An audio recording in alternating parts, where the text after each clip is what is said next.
And are you refreshed? Yes. Good. Now what? You have been talking to each other.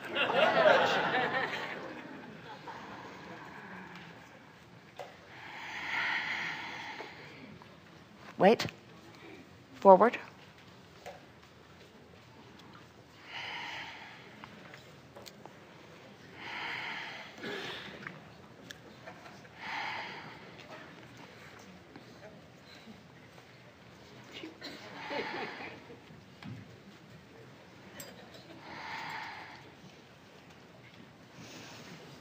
Hello. Thank you. I've been reflecting all day in light of today being 9/11. If you could just share some of your insight on how to stay in the vortex when you're faced with either personal or national catastrophes, you know? Well, it's one thing to be faced with it, and when you are, you have no choice other than to give it whatever attention it requires and get off of it as quickly as you can.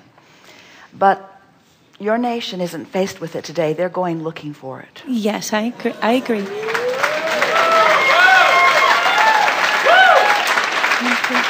And in every case, they are doing so with the intention of justifying an emotion. This is such an interesting thing. When you are not in sync with who you are, you don't feel good. And then there is a tendency to try to justify why you don't feel good, to explain why you're not in sync with who you are. Mm-hmm. So it's just sort of a cycle that just continues to perpetuate. So it really is a matter of getting your priorities straight and just deciding that you want to feel good.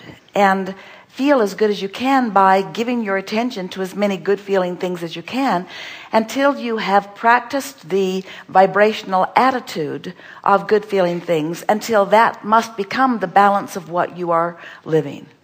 How do you do that when you're beside people who are not feeling good, like people who do not have? How do you, like we were talking, my friend and I just earlier, about how do you enjoy the all you can eat and all you can drink, the resort, when the people are around the fence with nothing? By realizing that you can't get poor enough to help poor people be prosperous. You can't get sick enough to help sick people be well. In other words, because you're speaking from a flawed premise, you're speaking as if there is only so much well-being to go around, and if you take it for yourself, you're depriving someone else. And that is the upside-down philosophy that people use as their justification. Yes. In what world? We know of none. Maybe you know of one we don't know of, but we don't think so. In what world does it make anyone feel better when you feel worse? Well, if we can talk about it, what about like in dysfunctional situations like families or addictive relationships? For example, we are eager to have this discussion. Well, if you're with an abuser, often there is that shift of energy where they feel better temporarily, perhaps.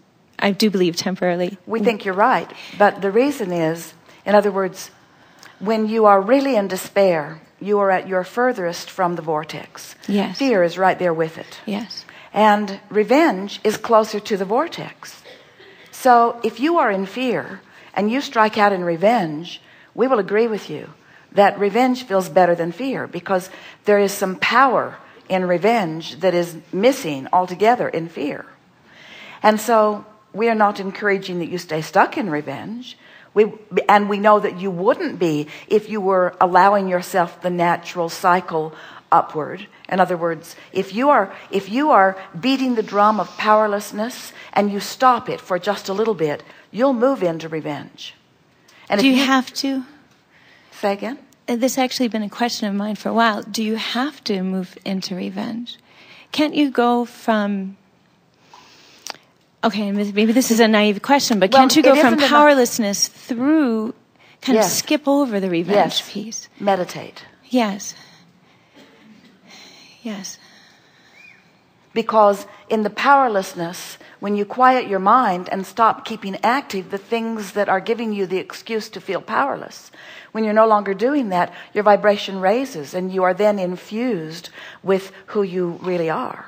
But it takes an understanding of the laws of the universe. It takes an understanding of the value of your emotions before anyone is brave enough to not follow the masses and stake their own claim in a place of feeling good on a day that the nation is celebrating feeling bad. Yes. In other words, you have to be sort of weird. You have to be sort of weird to say, I'm not going there, because most patriots would say, how dare you not suffer in honor of what's gone wrong? Okay, well, how about the empathy? We chose those words carefully. How about the empathy, though, I have a very, personal connection to 911, being from New York, and how about just the real grief that is not the propaganda, not the media. We understand when grief comes, but empathy, people try to empathize, and why anyone would deliberately empathize outside their vortex can only come from a misunderstanding of the power that is in the vortex. No. In other words, it has to be because you just don't know better. Yes. It has to be. It has to be because you just are momentarily out of control. Because we know if you thought you could choose feeling good over feeling bad, you would choose feeling good. We know you would if you thought you could choose. And that's all we're doing, is wanting to make you aware that you can choose. And that nothing, no matter how bad it seems, is big enough to keep you from making the better choice. What if sometimes you feel guilty for choosing to feel better? Because well, it doesn't matter if you're feeling fear or powerlessness or guilt. Yes. They're all out of the vortex emotions that come because you're thinking a thought that your inner being doesn't think. In other words, that's the easiest way to square this with yourself.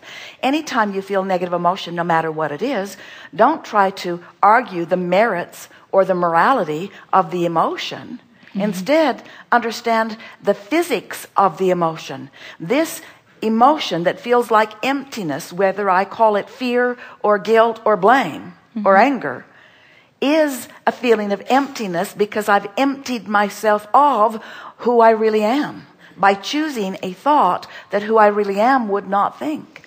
And if by choosing who you really are, you then feel like you have to leave other people behind?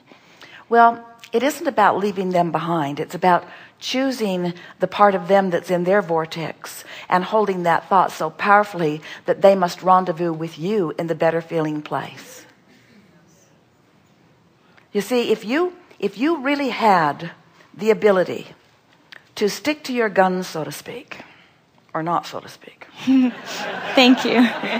And insist on feeling good, and you'd been doing it for a while, and there were people who adore you, who feel the freshness of you and the bigness of you and the wholeness of you and the clarity of you and the love of you, who want to be with you. And they discovered, just through their own personal experience, that when they speak of unwanted things, you vanish. And when they speak of wanted things, you're right there listening fully. And that when they're smiling and tuned in, you just can't get enough of them. And when they're complaining, you're somewhere else. You would discover how to, in very real terms, guide them right into your vortex. Yes. But if you've decided to oil the wheel that's squeaking the loudest, or if you've decided to be there in the dysfunction and try to fix it, if you are a problem solver rather than a solution seeker, then there's plenty of people that are seeking you out when they are in their deepest of despair. So you just have to decide, do I want to do my affirming with them from inside the vortex or out? Yes. And there are so many people who will climb outside the crawl outside the vortex, and then with great effort try to boot their friends in. And it never ever works. But if you stay in the vortex with your undivided attention upon who they really are, knowing who they are no matter what they're living, knowing who they are no matter what they're living, knowing who they are. That's what Jesus did when he was healing. You could sit before him dripping your illness and he saw your illness not. Instead, he knew your wellness, and he knew it so completely.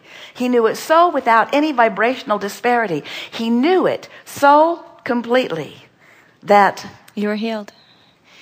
Your illness could not abide in that vibration. Yes. And then he said, go forth and do not watch the 9/11 program.